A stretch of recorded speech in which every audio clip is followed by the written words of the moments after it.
할렐루야. 네. 크리스천의 순례 시작이라는 제목으로 오늘 이제 말씀을 준비했는데요. 우리는 지난 시간부터 그 존 버년의 철로 역정이라는 책을 함께 그 교재로 선정하고 그 철로 역정의 내용을 따라 이 믿음의 순례길이 무엇인가를 함께 또 생각해 보는 중에 있습니다. 이 철로 역정의 주인공은요, 크리스찬이라는 남자거든요. 이름이 크리스찬이에요.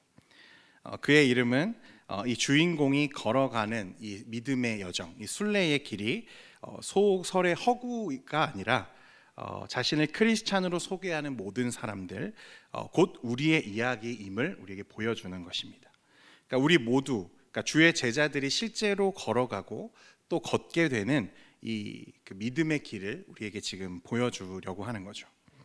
여러분, 우리가 이 존 버년의 책을 교재로 또 말씀을 나누지만, 여러분, 사실 우리의 유일한 텍스트는 무엇입니까? 성경이죠. 말씀입니다. 이 철로 역정은 사실 우리가 가진 성경을 아주 통찰력 있게 또 신학적으로 그 의미적으로 녹여낸 작품이기 때문에 우리가 성경의 그 의미들, 성경의 말씀들을 더 쉽게 또 접근하고 또 발견할 수 있도록 도와주는 이 다리 역할을 우리에게 하는 거죠. 여러분, 가능하다면 아직 이 작품을 혹시 읽지 않으신 분이 계시다면 꼭 한번 읽어보시기를 추천드립니다.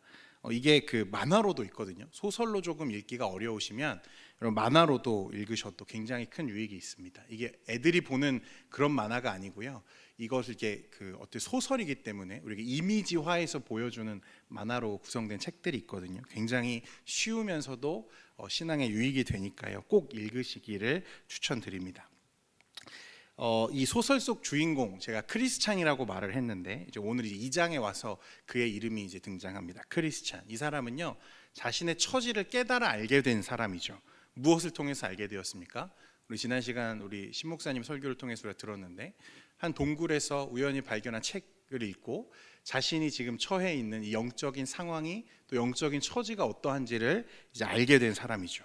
그가 얼마나 무거운 짐을 지게 됐는지, 감당할 수 없는 고통과 번민이 그를 사로잡고 그의 처지와 그 결국에 대한 모든 진실을 알고 난 그를 얼마나 두려움과 고통 속으로 몰고 갔는지 모릅니다. 그 책에 보면요, 그가 아주 남루한 옷을 입고 등에는 커다랗고 무거운 짐을 짊어지고요, 고통스러워하면서 어찌할꼬 번민하는 모습으로 이제 등장을 합니다. 마치 여러분, 큰 사고를 치고 혼날 것을 두려워하는 아이처럼 막 두려워 떨죠. 그리고 마치 똥 마려운 사람처럼 안절부절 못하고 어찌할까 고민하는 모습을 보게 됩니다. 그런데 여러분, 이 크리스찬, 그러니까 이게 우리의 모습이라 그랬잖아요. 실제로 이제 믿음의 길을 걷게 되는 사람들의 이제 전형을 보여주는 건데, 이 장면을 보면서 안절부절해하고 고통스러워하고 번민하고 아주 절망해하는 이 크리스찬의 모습을 보면서 다수의 대중들은, 또 회중들은 아마 공감하지 못하는 부분들이 있을 것 같아요. 왜 그렇습니까? 실제 우리들 중 대다수는요, 이런 가난한 모습, 크리스찬과 같은 가난하고 번민하는 모습으로 오늘날 복음과 말씀 앞에 서 있는 게 아니라 어떤 모습으로 나오죠? 매우 당당하게, 자신 있게, 그런 모습으로 나오는 경우가 더 많다는 거예요. 실제로 이 크리스찬처럼 자신의 처지에 대해서, 영적인 실제에 대해서 고민하고 낙담해하는 사람들이 얼마나 있냐는 거예요. 왜 그럴까요? 왜 우리는 크리스찬의 모습을 보면서 왜 저렇게 고민하지? 이렇게 낯설게 느껴질까요? 그건 아마 여러분, 우리도 크리스찬과 같은 이 영적인 상태와 처지를 깊이 이해하는 게 아니라 여전히 우리가 그것을 충분히 이해하지 못했을 가능성이 크다는 것입니다. 그렇기 때문에 여러분, 이번 기회를 통해서 이 크리스찬의 순례의 길을 우리가 따라가면서요, 동시에 우리의 신앙을 깊이 조명하고 되짚어보는 시간이 되시기를 바랍니다. 할렐루야. 벌써부터 힘들어하시면 안 돼요, 여러분. 어디로 가야 할지 몰라서요, 이 크리스찬이 막 고민하고 있을 때 누구를 만나냐면 전도자를 만납니다. 전도자. 책에는 복음 사역자라고도 설명을 하는데, 이 전도자는 이 자신의 무거운 짐을 지고 번민하면서 괴로워하는 크리스찬에게 당신의 그 모든 짐을 내려놓을 수 있는 방법을 알려주겠습니다 하면서 그를 인도하죠. 그리고는 저 멀리서 보이는 빛을, 그리고 좁은 문을 향해서 가라는 거예요. 이곳을 떠나서 그곳으로 가라. 그곳에 가면 당신의 모든 짐을 내려놓을 수 있는, 당신을 도와줄 수 있는 사람을 만나게 될 것이다 라고 말해줍니다. 좁은 문으로 들어가서 이제 임박한 진노를 피하라는 이 전도자의 말을 듣고 크리스찬은 비로소 순례의 길을 시작하는 거죠. 여정의 시작입니다. 그리고 그 첫 걸음, 이 순례의 첫 걸음은 뭐냐면 지금 그가 살고 있는 어디죠? 멸망의 도시, 멸망의 도성을 떠나는 것이었어요. 떠나라. 우리가 아까 그 본문을 같이 읽었는데 요한계시록 18장 4절에 이런 말씀이 있습니다. 같이 한번 읽겠습니다. 시작. 또 내가 들으니 하늘로부터 다른 음성이 나서 이르되 내 백성아 거기서 나와 그의 죄에 참여하지 말고.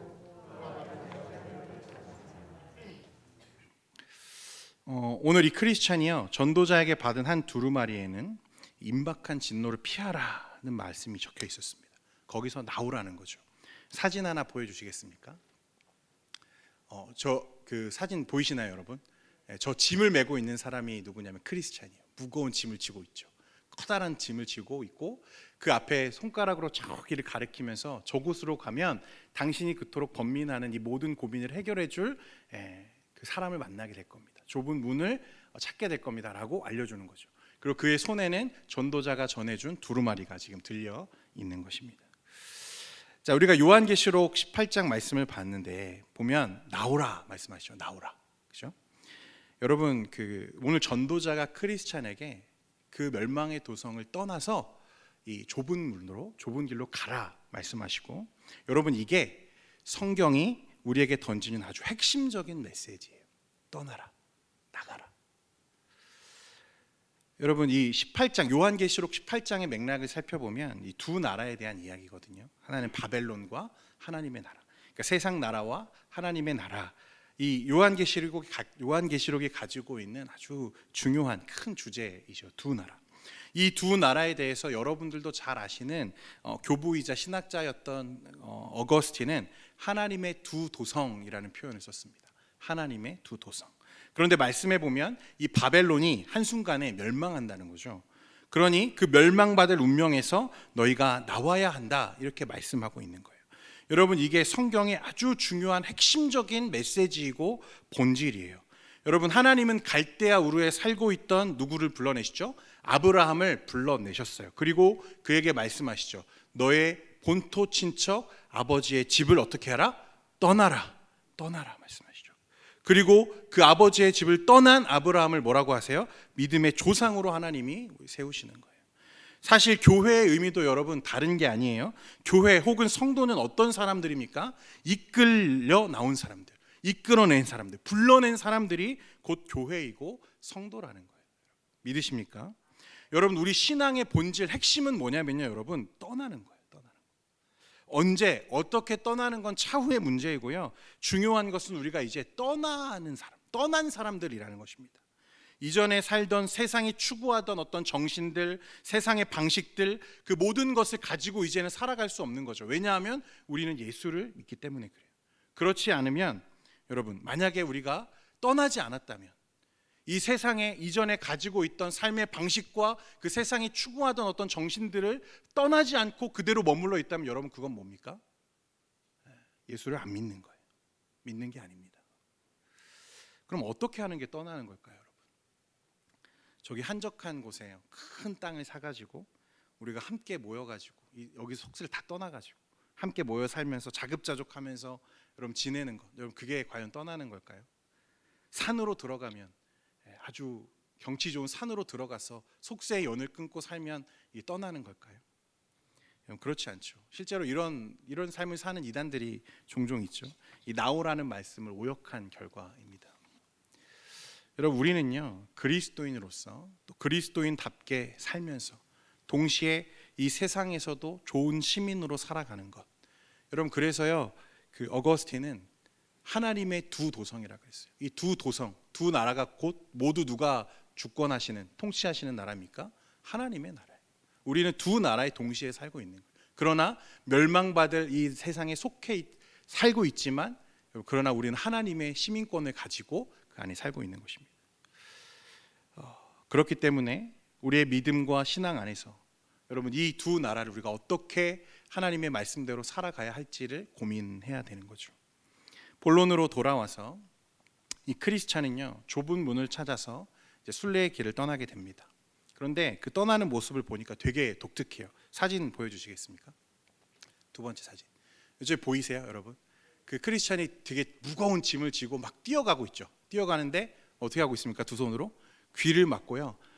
그림에는 보이지 않지만 영생, 영생, 영원한 생명 막 이렇게 외치면서 막 뛰어갑니다. 이 도시는 멸망의 도시라는 거죠. 이 막 뛰어가는 이제 막 순례길을 떠나서 막 달려가는 앞만 보고 달려가는 막 그를 보면서 처음에는 가족들이 만류합니다. 여보 어디 갑니까? 당신 미쳤어요. 아빠 어디 가세요? 우리 놔두고 어디 가시는 거예요? 그리고 사람들이 막 조롱해요. 저 사람 미쳤다더니 이제 결국은 갔구만 갔어. 막 조롱합니다. 그런데 그는 그 말을 듣지 않고 자신이 가야 할 길만을 향해서 영생 영생 자신의 소망을 외치며 그 길을 막 따라가는 거죠. 직선을 달려가는 것입니다. 존 버년이요 여기서 뛰어간다는 말을 6번이나 반복했어요. 왜 그러냐면 그만큼 이 크리스찬이 어떻다는 거예요? 절박하다는 거예요. 지금 당장 떠나야 되는 거죠. 막 뛰어가야 돼요. 간절하다는 거예요. 여러분 이렇게 확고함, 이 크리스찬이 가지고 있는 확고함, 그 멸망의 도성을 떠나는데 아무런 미련을 갖지 않고 심지어 가족들이 불러 외치는데도 돌아보지 않는 확고함, 여러분 이게 얼마나 중요한 것인 줄 아십니까? 사도행전 24장에 보면요 여러분 이 벨릭스라는 총독이 나와요. 벨릭스. 이 벨릭스가 로마에 갇혀있는 바울을 불러다가요 지속적으로 어떻게 하냐면 복음을 설교하게 합니다. 그러니까 복음 듣는 것을 굉장히 즐겨하고 즐거워했다는 거죠. 그런데 25절에 보십시오. 여러분 25절 24장 25절입니다. 같이 보겠습니다. 시작. 바울이 의와 절제와 장차 오는 심판을 강론하니 벨릭스가 두려워하여 대답하되 지금은 가라. 내가 틈이 있으면 너를. 두려워했어요. 그는 바울의 말을 듣고 두려움에 사로잡혔어요. 그런데 어떻게 합니까? 가서 지금은 가라. 내가 틈이 있으면 너를 부르리라. 떠나지 못했다는 거예요. 왜 떠나지 못할까요, 여러분? 세상에 미련을 두고 남겨진 것들을 생각하며 여러분 그 길을 떠나지 못하는 거예요. 뒤에 남겨질 가족들, 여러분 걱정되죠. 어떻게 가족을 다 뒤로 하고 내팽개치고 혼자 그 길을 가는 게 편하겠습니까? 여러분 그런데요, 그런 미련들을 가지고 머뭇거리며 있을 시간이 없다는 거예요. 여러분 주님이 우리에게 뭐라고 말씀하셨습니까? 누가복음 9장 62절에요. 예수께서 이르시되 손에 쟁기를 잡고 뒤를 돌아보는 자는 하나님의 나라에 어떻다? 합당하지 아니하니라 하셨습니다. 또 17장 32절에 누구를 기억하라 하세요? 룻의 처를 기억하라고 하셨어요. 여러분 룻의 처 아시죠? 룻의 처는 어떤 사람입니까? 하나님이 심판이 떨어지는 그 현장에서 미련을 못 버리고 결국 어떻게 했다가 뒤돌아왔다가 소금 기둥이 된 여인이잖아요. 여러분 우리는 하나님의 백성이에요. 그렇죠? 하나님의 백성은 떠난 사람들입니다. 그런데 그냥 떠난 게 아니고요.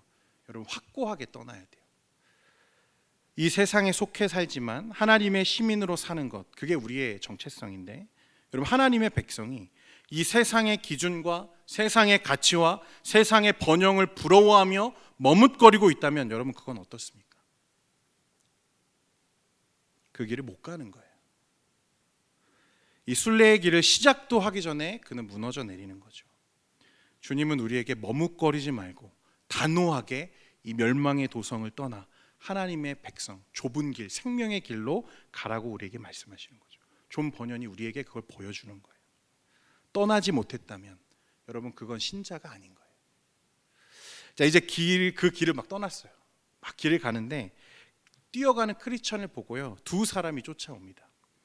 왜 쫓아오냐면 그를 이제 만류하려고 쫓아오는 거죠. 야 저 사람 누가 가서 좀 붙잡아봐. 우리가 가서 좀 말려야 되는 거 아니야? 라고 생각하고 두 사람이 쫓아와요. 존 버년은 책에서 이 두 사람의 이름을 하나는 고집쟁이고 하나는 유순이라고 불렀습니다. 유순. 이 번역마다 조금 다르긴 한데 유순이라고도 하고 변덕쟁이라고도 하고. 사진 하나 더 보여주시겠어요? 저기 보면 두 사람이 있죠. 네, 두 사람. 한 사람은 고집쟁이고 한 사람은 유순이래요. 왜 저런 그림을 그렸는지 잘 모르겠지만, 네, 그렇습니다. 자, 이 이름은 모두 저마다 의도가 담긴 이름이겠죠, 여러분. 그들의 행동과 대화를 보면요, 정체성이 잘 드러납니다. 유순은요, 여러분 좀 기억해 두시면 좋겠는데, 성격이 유순하다, 착하다 그런 의미가 아니고요, 잘 휘둘린다는 의미입니다. 귀가 얇은 사람이죠. 그러나 중심이 없는 사람입니다. 자, 이 두 사람이 크리스찬을 쫓아온 건 앞에서도 얘기했지만 그를 만류해서 다시 데리고 가려고, 저 미친 사람 어디 가는 거야? 붙잡아서 다시 데려가려고 그를 쫓아왔다는 거예요. 자, 그런데 이들이 나누는 대화가 굉장히 재밌습니다. 당신을 설득해서 다시 데려가려고 왔다는 말을 듣고 크리스찬은요, 단호하게 거절해요. 절대로 그럴 수 없다는 거예요. 내가 비록 태어난 곳은 그곳이지만 그곳은 멸망의 도시이기 때문에 조만간 우리는 그곳에서 죽을 것이고, 죽게 되면 무덤보다 더 비천하고 무서운 곳, 저주와 형벌과 유황불이 활활 타고 있는 지옥으로 떨어질 것이라고 말하는 거죠. 그러니 그곳으로 돌아가면 안 된다는 거예요. 반대로 이제 크리스천이 그들을 설득합니다. 형제들이요, 그러니 당신들도 돌아가지 말고 마음을 돌이켜서 저와 함께 갑시다. 이에 고집쟁이는 친구들과 편안하고 이 즐거운 생활을 버리고 당신을 따라가라고요, 놀라면서 대답하죠. 크리스천은 다시 한번 고집쟁이와 유순에게 자신이 찾고 있는 이 진리, 그 풍성함에 대해서, 이 천국이 어떤 곳인지, 그 생명이 어떤 곳인지 막 설명합니다. 자신과 함께 가자는 거예요. 이 두 사람의 결과는 나중에 보시면 알겠지만 같습니다. 결과는 같습니다. 그러나 반응이 좀 달라요. 이게 중요한 부분인데요. 먼저 고집쟁이는 어떻게 하냐면 크리스천의 요청을 단번에 거절하고 돌아갑니다. 집어치우라는 거죠. 어떻게 이 세상의 향락을 다 버리고 당신을 쫓아갑니까? 라고 하면서 그는 이제 비난하며 거절하고 돌아갑니다. 유수는요, 크리스찬의 말을 곰곰이 듣고 생각해 보니까 정말 그렇게 좋은 곳이라면, 행복한 곳이라면 따라갈 만 하겠는데 이 생각을 하고 크리스찬을 따라 나서요. 그럼 내가 한번 같이 가보죠. 당신이 말하는 곳이 그렇게 좋은 곳이라면 내가 한번 따라가 보겠습니다.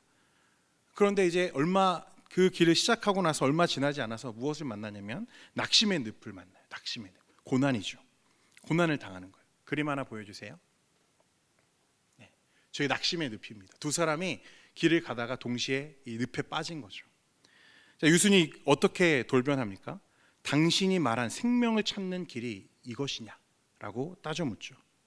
시작도 하기 전부터 이런 고난을 당한다면 앞으로는 안 봐도 뻔하다는 거예요. 그리고 이내 다시 왔던 길을 되돌아 가버리고 맙니다. 여러분, 이 두 사람, 크리스찬의 앞길을 막아섰고 그에게 다시 돌아갈 것을 권유했고 함께 가자는 크리스찬에게 반응했던 이 두 사람, 과연 우리에게 무엇을 보여주려고 하는 걸까요? 먼저 고집쟁이는요, 여러분 어떤 사람이냐면 세상의 즐거움을 버리지 못할 뿐만 아니라 무엇에도 관심이 없죠. 영적인 실제에 대해서는 전혀 관심이 없는 사람입니다. 오직 눈에 보이는 것만을 진리로 믿고 자기 자신만을 믿고 신뢰하죠. 그래서 자기 인생의 경험과 철학을 하나님보다 더 의지하는 완고한 사람의 전형이 바로 고집쟁이입니다. 고린도후서 4장 4절 말씀 우리 같이 한번 읽겠습니다. 시작. 그 중에 이 세상의 신이 믿지 아니하는 자들의 마음을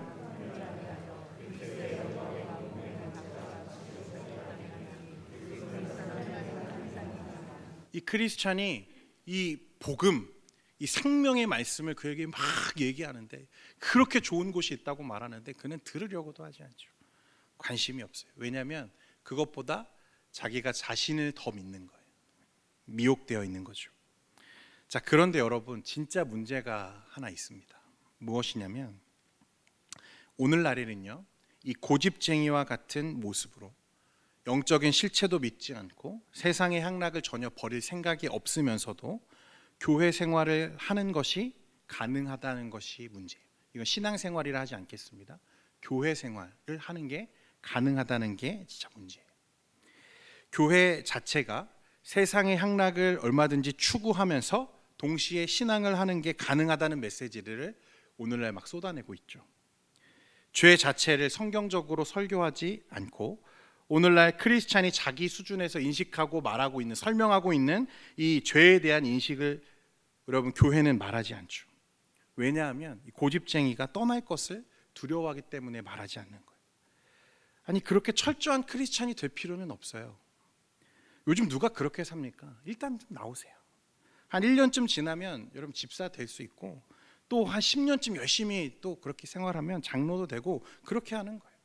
세상의 향락과 즐거움은 전혀 버리지 않은 채 그렇게 교회 생활하는 사람들이 여러분 우리 주변에 얼마든지 있다는 거예요.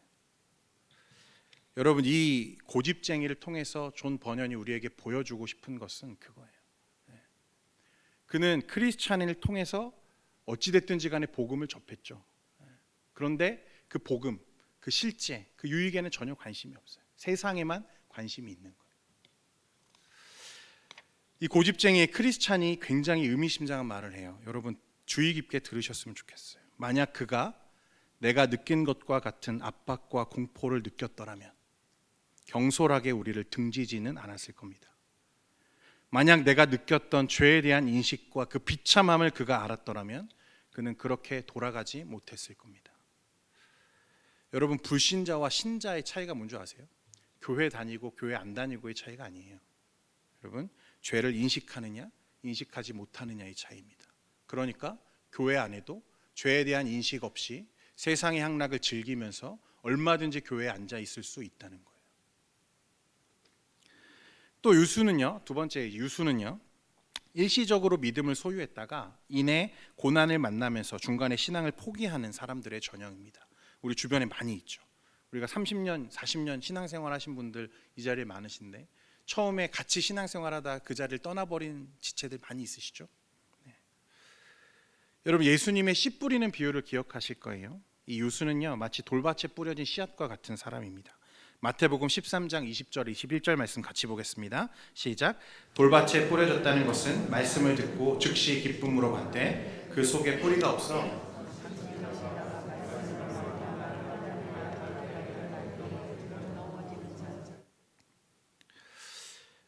그의 태도는 여러분 유순의 태도를 보면요 되게 호의적이었어요. 신앙적인 것으로 보입니다. 영적인 실제에도 관심을 가졌어요. 계속해서 그에게 막 물어보거든요. 천국은 어떤 곳인가요? 천국에서는 어떤 사람들과 함께 살아가나요? 천국에서는 우리가 어떤 모습으로 살게 되나요? 막 호기심을 가지고 막 물어요. 분명히 관심을 가졌어요. 그런데 그는 왜 중간에 포기하고 돌아갔을까? 왜 크리스찬은 그 고난 똑같은 늪을 만났는데도 불구하고 그 좁은 길을 찾는 것을 포기하지 않고 계속 갔는데 왜 유수는 포기하고 돌아갔을까? 이게 굉장히 중요하죠. 여러분 그 신앙의 동기에 대해서 우리가 한번 생각해 봐야 됩니다. 오늘날 이 유순이 크리스찬을 따라 나선 이유, 동기가 무엇이죠, 여러분? 오늘 존 버년은 우리에게 이것을 강력하게 지금 말하고 있는 건데 그의 관심은 오직 어디에 있어요? 내가 무엇을 얻게 될 것인가에 관심이 있어요. 유순의 관심은 그거였어요. 크리스찬을 통해서 들었죠. 천국은 이런 곳이에요. 이곳에 가면 우리의 모든 짐을 내려놓을 수 있고요. 영원한 생명을 하나님과 함께 살 수 있어요. 내가 얻게 될 것인 무엇인가에 대해서 관심을 갖기 시작했어요. 정확하게는 지금 이 세상에서 내가 누리는 것보다 더 좋은 어떤 것을 누리고 싶은 마음이죠. 이게 유순의 동기였어요. 그런데 그 길이 좋은 길이 아니고 더 많은 것을 누리는 길이 아니라 여러분 고난의 길이고 좁은 길이고 좁은 문이라는 사실을 알았을 때 이 유수는 변심하여 돌아가는 거죠. 마지막 그림인데 한 번 더 보여주세요. 그림. 네. 저기 유순이 이제 집에 돌아가요. 사람들이 잘 왔다고 막 환영해 줍니다. 거기가 어디라고 따라가냐고. 여러분 이처럼 유순처럼요. 무언가를 얻게 될 것, 내가 더 가지게 될 어떤 것에 집중하는 것을 우리가 뭐라고 얘기하냐면 번영신학 혹은 번영의 복음이라고 하거든요. 예수 믿으면 복 받는다. 예수 믿으면 무병장수하고 사업도 잘 되고 feel good이다. 좋은 거라고 광고하는 거예요. 여러분 그런데 한국 교회가 오늘날 이처럼 그 힘과 영향력을 빠르게 잃고 있는 이유는 뭐냐면 우리가 죄에 대해서 설교하기를 그치고 반대로 무엇을 하고 있죠? 번영에 대해서 설교하고 있기 때문에 그래요. 여러분 조엘 오스틴 다 아시죠? 그 레이크우드 교회의 담임 목사님이신데 긍정의 힘이라는 이 베스트셀러 작가입니다. 이 책은 아마 보신 분들이 많으실 거예요. 이 대표적인 번영 신학을 추구하는 분이죠. 기분이 굉장히 나쁘고 우울할 때요, 이분 설교를 들으면요 굉장히 기분이 좋아져요. 왜 그런 줄 아십니까? 늘 축복과 기쁨과 사랑과 은혜를 말하거든요. 얼마나 좋습니까? 결코 그는 강단에서 죄와 죽음에 대해서는 설교하지 않아요. 이런 설교를 듣다가 성도들이 다시 이제 보통 교회에 돌아와서 죄에 대한 설교를 들으면 기분이 어떨까요, 여러분? 굉장히 불편한 거죠. 굉장히 잡치는 거죠. 한마디로 얘기하면. 번영만을 강조한 복음은요, 여러분, 오늘날 유순과 같은 일시적인 신자를 양성해낼 뿐입니다. 그런 사람들은 그리스도를 믿을 때 자신이 치러야 하는 대가, 져야 하는 십자가에 대해서는 부인하거나 외면하려 하는 경향들이 강하거든요. 그러니까 구원은 받고 싶은데 그리스도와 함께 고난받고 싶지는 않은 거예요. 그러니까 이 길이 그리스도와 함께 고난받아야 하고 그리스도와 함께 그 어려움, 이 절망의 늪을 지나가야 한다는 사실을 알았을 때 그는 의심의 여지 없이 돌아서 다시 자신이 왔던 길로 돌아가는 거예요. 사랑하는 여러분, 주님은 우리에게 나를 따르려거든 자기를 부인하고 자기 십자가를 지고 나를 따르라 하셨어요. 크리스찬, 성도의 순례의 길은요 결코 꽃길이 아닙니다. 낙심과 절망, 좌절과 시험, 유혹과 낭망이 있는 고난의 길이에요. 그 길 끝에 좁은 문이 나오는 거죠. 꽃길만 걸으려는 자는요 결코 그 길을 갈 수 없다는 거예요. 오늘 존 버녀는 이 유순을 통해서 우리에게 말하고 있는 거예요. 사랑하는 성도 여러분, 그러니까요 자신의 처지, 영적인 상태, 여러분 그 정확한 인식이 없는 상태에서 구원이 우리에게 보장하는 유익과 영생이라는 선물에 대한 기대만으로는요 이 좁은 문을 향한 여정을 갈 수가 없어요. 여러분 크리스찬은 왜 지금 이 길을 가고 있는 거예요? 그 남자는 왜 길을 나섰나요? 자신이 어떠한 처지에 있는지를 알았거든요. 그 길이 아니면 내가 영원히 멸망하게 될 거라는 사실을 정확하게 인식했거든요.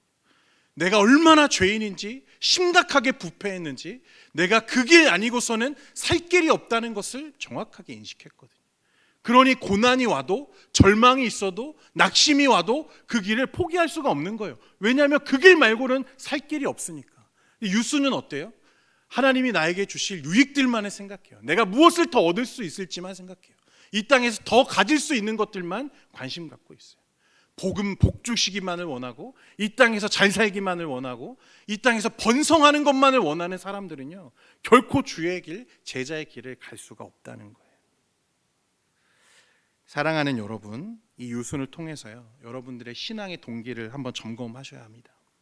내가 지금 교회에 있는 것이, 또 예배를 드리고 있는 것이 내 신앙의 동기가 어디에 있는가 살펴보시기를 바라요. 또 한 가지요, 유순이 그 길을 따라 나선 계기가 있죠. 크리스천의 말이었어요. 말. 사람의 말을 통해서 전해지는 그 말에 관심을 갖게 된 거죠. 그런데 유순은 많은 질문을 던졌어요. 천국은 어떤 곳인가요? 그곳에서 나는 어떻게 사나요? 많은 대답을 들었는데요, 정작 크리스천을 깨웠던, 크리스천을 깊은 인식 가운데로 인도했던 어디에는, 그 책에는 관심을 갖지 않는 거죠. 그러니까 사람이 전해주는 어떤 말들, 목사의 설교, 여러분 그것만으로 여러분들이 그 깊은 죄에 대한 인식을 깨닫는 것은 굉장히 어려운 일이에요. 성경에 의존한 적이 없고 사람의 말에 의존해 왔기 때문에 크리스천이 흔들리자 모든 것이 무너져 내리는 거죠. 당신이 여태껏 내게 말해준 행복이 이런 것입니까? 그래서 책에 보면요, 여러분 이 유순이요 그 크리스찬과 함께 길을 갈 때요 그 발걸음을 막 재촉해요. 굉장히 기뻐요. 막 들떠 있습니다. 아 그렇군요. 그렇게 좋은 곳이라면 우리 빨리 갑시다. 우리 뛰어갈까요? 아주 가벼운 발걸음으로 막 걸어가요. 그런데 지금 크리스찬은 빨리 갈 수가 없죠. 가볍게 갈 수가 없어요. 왜 그렇습니까? 등에 무엇을 지고 있어요? 아주 무거운 짐을 지고 있어요. 죄의 짐이죠. 아주 무거운 짐이에요. 보통 사람 같으면요 물을만 하죠. 그 짐 도대체 그게 뭔데 그렇게 지고 가는 겁니까? 아니면 그 짐 내가 좀 나눠질까요? 물을 만도 한데 전혀 관심이 없어요. 왜냐하면 내가 얻게 될 그 번영, 물질적인 축복만 관심을 가지고 있기 때문에 그래요. 그런데 그 내가 기대한 것과 다르니까, 내가 생각한 것과 다르니까 그는 당신이 여태껏 내게 말해준 행복이 이런 겁니까? 라고 불평하며 돌아서는 거예요. 성도 여러분, 오늘날 교회에 이 유순과 같은 사람들이 사실 너무 많습니다. 이런 사람들은요 교회에서 좋은 믿음을 가진 사람으로 인정될 수 있어요. 열심히 일도 합니다. 그렇지만 이것은 유사할 뿐이지 참 신앙이 아니에요. 아주 가벼운 발걸음으로 유순이 크리스천에게 빨리 가자, 빨리 가자 자꾸 재촉하는 태도는 우리에게 이것을 보여주는 거죠. 그렇기 때문에 여러분, 고난이 올 때 성도는 그 낙심의 늪을 경험할 때 우리의 신앙이 참 신앙인지 아닌지, 모양만 흉내내는 유사 신앙인지 그 진가가 이제 드러나게 됩니다. 영적 실제를 현세적 행복의 개념으로만 생각하는 사람들은요 고난이 올 때 쉽게 무너져 내리는 거예요. 여러분, 오늘날 안타깝게도 교회 안에서 이 고집쟁이와 유순을 우리가 자주 만나게 됩니다. 너무 흔해요. 어쩌면 이 자리에도 있을지 모릅니다. 그런데 성경은 여러분 이 두 사람을, 고집쟁이와 같은 사람 그리고 유순과 같은 사람, 여러분 결과는 어때요? 둘 다 어떻게 했습니까? 돌아갔죠. 그죠? 떠나지 않았어요. 어디에 다시 돌아갑니까? 멸망의 도성에 다시 돌아갔어요. 그게 무슨 뜻이에요? 여러분, 이 두 사람을 어린 신자 혹은 믿음이 연약한 성도라고 성경은 말하지 않는다는 거예요. 여러분, 떠나지 않았으면 무엇입니까? 불신자예요. 그가 교회 안에 있건, 그가 어떤 직분을 가지고 있건, 그가 얼마나 오랜 신앙생활을 했건, 그가 심지어 목사라 할지라도 떠나지 않았으면 그는 신자가 아닌 거예요. 그럴듯하게 출발했지만 결국 돌아간 거죠. 결과는 같습니다. 멸망의 도성이에요. 교회에 불신자가 있을 수 있습니까? 네, 있습니다. 말씀에 알곡과 가라지는 늘 어떻게 있죠? 함께 있어요. 함께. 잘 구분도 안 돼요. 여러분, 이 존 버년의 그 철로 역정은요 정말 무서운 고발이에요. 한국 교회는, 그리고 우리는 이 성경의 이야기를 정말 무겁게 다룰 필요가 있습니다. 오늘날 우리의 모습을 성찰할 필요가 있는 거죠. 죄에 대해서 말하지 않으면서 자꾸 축복만 얘기하고 복받으라 말하고, 우리가 어떠한 처지에 있는지, 우리가 지금 이 멸망의 도성에 대한 이야기들은 하지 않으면서, 하나님의 진노에 대해서는 말하지 않으면서 우리가 누리게 될 천국에 대해서만 설명하고 사랑만을 이야기하고, 고집쟁이 그리고 유순을 양산해내는 거예요. 많이 부흥했잖아요. 여러분, 한국교회 이만한 부흥이 어디 있습니까? 전 세계의 유래를 찾기 어려울 만한 엄청난 부흥이었어요. 한때는 인구의 25%가 기독교인이라고 말할 때가 있었어요. 그러면 뭐 합니까, 여러분? 한국 교회가 어떤 영향력을 가지고 있나요? 왜 그럴까요? 복 받으려고 나왔어요. 복 준다니까 나왔어요. 예전에 우리 어른들이 정한수 떠놓고 막 복 빌던 때처럼 교회 가면 그렇게 복 준다, 교회 가면 잘 된다더라, 이렇게 번영의 신학과 번영의 복음을 막 양산해내니까 사람들이 혹해서 많이 몰려들었어요. 그런데 여러분, 그게 무슨 의미가 있을까요? 여러분, 코로나가 지난 2년, 3년, 우리 집사님도 아까 앞에서 기도하셨는데, 코로나가 우리에게 얼마나 많은 어려움을 주었습니까? 경제적인 어려움도 있었고, 만나지 못하는 이 교제의 어려움도 주었고, 많은 어려움이 주었죠. 그런데요, 우리 신앙을 놓고 볼 때 저는 이 코로나가 분명히 우리의 신앙, 그 순수함을 드러내는 역할을 했다고 생각합니다. 오늘날 이 코로나의 상황과 이 어려움 가운데에도 믿음을 지키고 이 자리에 남아서 하나님의 복음에, 또 하나님의 말씀에 매여 있는 성도들은 여러분 정말 잘하신 거예요. 너무 많은 성도들이 이걸 놔버렸죠. 고난이 찾아오니까 드러나는 것입니다. 사랑하는 성도 여러분, 믿음의 길, 너무 이렇게 무거운 분위기로 설교해서 죄송한데요. 네, 제가 말씀을 보면서 묵상하면서 반성했습니다. 혹시 내 설교가, 혹시 내 메시지가 이렇게 번영만을 얘기하지 않았는가? 죄에 대해서 말하는 게 사실 꺼려져요, 여러분. 축복에 대해서 얘기하면 저희도 마음이 편합니다. 그런데요, 반성했어요. 이게 아니구나. 진짜 진리가 뭔지를 얘기해야 되는구나. 사랑하는 성도 여러분, 우리가 바라는 것은요, 이 땅에서의 번영이 아닙니다. 믿습니까? 여러분, 이 땅에서 잘 사는 것 그렇게 욕심 가지지 마세요. 오늘 하루 우리에게 필요한 일용할 양식은요, 여러분 그렇게 많지 않잖아요. 왜 우리는 부자가 되어야만 합니까? 왜 우리는 더 많이 가져야만 만족합니까? 왜 우리는 더 그렇게 성공해서 더 높은 자리에 올라가야만 만족합니까? 그럼 여전히 머뭇거리면서 멸망의 도성을 부러워하는 거죠. 사랑하는 성도 여러분, 오늘 이 존 버년 철로 역정을 통해서 우리의 참 신앙, 이 순수함을 회복하고 자신의 신앙을 점검하는 저와 여러분 되기를 소원합니다. 우리 시간에 찬양하고요, 우리 함께 기도하기 원합니다.